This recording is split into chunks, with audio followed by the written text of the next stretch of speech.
Assalamualaikum warahmatullahi wabarakatuh. Alhamdulillahirabbil alamin. Allahumma shalli ala sayyidina Muhammad wa ala ali sayyidina Muhammad. Saya bagikan kisah mimpi yang dialami salah satu saudara kita yang tempo hari menanyakan tentang makna mimpi yang dialaminya. Saudara kita itu menanyakan mimpi, menuliskan pada kolom komentar di channel YouTube saya, menceritakan bahwa beliau itu bermimpi sedang bercermin dan melihat wajahnya putih bersih dan mulus. Kemudian saya tanyakan kepada beliau, apakah warna putihnya itu seperti warna bedak, warna putih atau bercahaya? Dan saya juga menanyakan, sebelum bermimpi tersebut, apa yang dilakukan? Apa sedang bermaksiat atau melakukan ketakwaan? Maka beliau menjawab, seingat beliau itu siangnya saudara kita itu bersyahadat, bersolawat, dan juga beristighfar. Semua itu baik. Maka ketika saudara kita menjawab tentang semua aktivitasnya sebelum dia bermimpi, maka takwil atau makna mimpi yang beliau alami itu bermakna bagus. Karena mimpi itu ada kalanya berkaitan dengan aktivitas yang sudah terjadi. Karena saudara kita itu sudah mengamalkan sholawat, beristighfar, dan bersyahadat, yang kemudian malamnya bermimpi, maka itu adalah petunjuk dari Allah Subhanahu wa Ta'ala tentang amalannya. Amalan soleh yang beliau lakukan itu sudah diterima oleh Allah Subhanahu wa Ta'ala, sehingga konfirmasi dari Allah Subhanahu wa Ta'ala itu berupa simbol wajah putih bersih dan mulus. Dan itu adalah simbol wajah orang yang beriman. Berkaitan dengan firman Allah di dalam surat Ali Imran ayat 106. Allah Ta'ala berfirman, pada hari itu ada wajah yang putih berseri. Nah, itu wajahnya orang beriman, orang yang bertakwa. Sedangkan sebaliknya, jika wajah seseorang itu hitam, apalagi ditambahi dengan muram, hitam muram, maka itu pertanda buruk. Sebagaimana yang juga disebutkan pada surat yang tadi, surat Al-Imran ayat 106. Kelanjutan pada kalimat yang tadi, bunyi firman-Nya adalah, dan ada pula wajah yang hitam muram. Nah, itu tentang wajah orang yang kafir setelah beriman, murtad dari Islam. Maka takwil mimpi atau makna mimpi yang dialami saudara kita itu adalah baik. Petunjuk tentang diterimanya amal soleh, tentang amal-amal soleh yang sudah dilakukan di kehidupan nyatanya.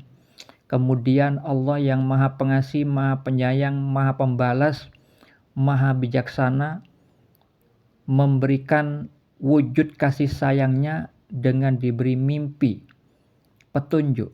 Hal itu adalah mimpi bagian kenabian. Sebagaimana yang disabdakan Nabi Muhammad SAW di dalam hadis riwayat Ibnu Majah. Beliau bersabda, mimpi seorang muslim yang soleh adalah satu dari 46 bagian kenabian.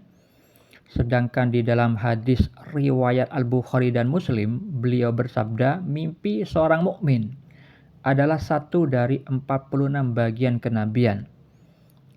Jadi, umat Islam yang tingkat keimanannya di level muslim tapi soleh, dan umat Islam yang tingkat keimanannya di level mukmin, itu bisa mendapat peluang rahmat, peluang pertolongan dari Allah Subhanahu wa Ta'ala berupa mimpi bagian kenabian.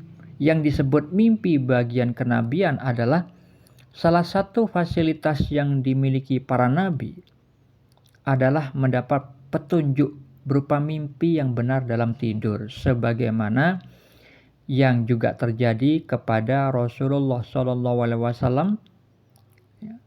Hadis yang menjelaskan tentang permulaan wahyu yang pertama kali diberikan kepada Rasulullah SAW itu berupa mimpi yang benar dalam tidur.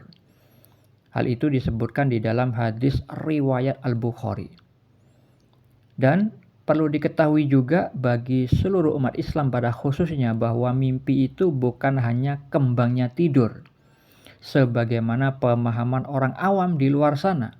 Melainkan mimpi itu adalah salah satu hal yang diatur di dalam syariat atau peraturan agama Islam. Diatur tentang bagaimana cara merespon mimpi, karena mimpi itu ada 3 macam, disabdakan Nabi Muhammad SAW di dalam hadis riwayat Muslim.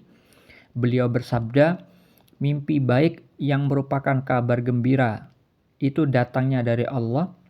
Mimpi yang terjadi karena bawaan pikiran seseorang ketika terjaga, maksudnya mimpi yang terjadi karena seseorang itu sering memikirkan tentang sesuatu hal sebelum tidur.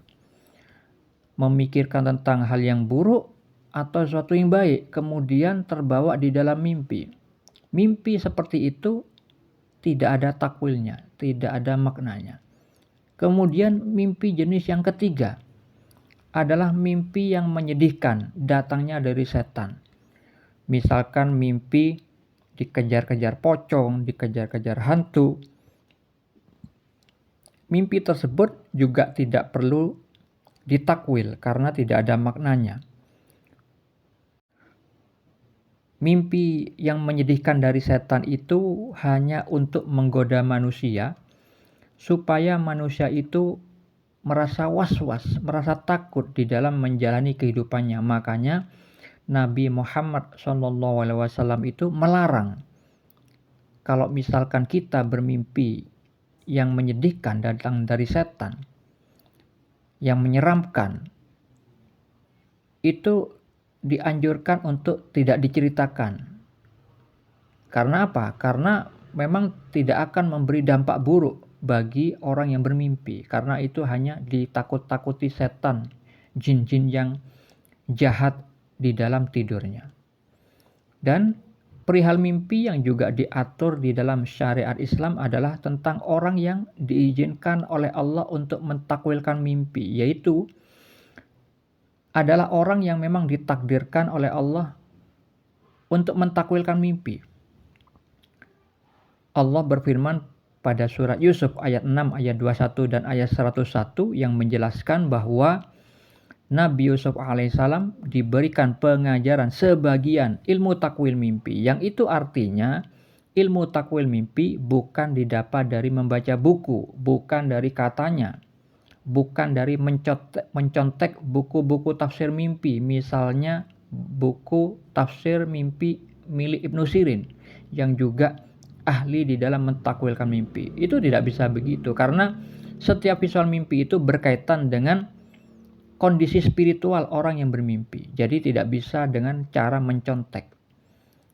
Untuk mengetahui dalil yang lain mengenai mimpi, Anda bisa baca pada deskripsi di video ini. Seperti itu tadi, takwil mimpi mengenai apa yang terjadi di dalam tidurnya saudara kita. Semoga bermanfaat. Assalamualaikum warahmatullahi wabarakatuh.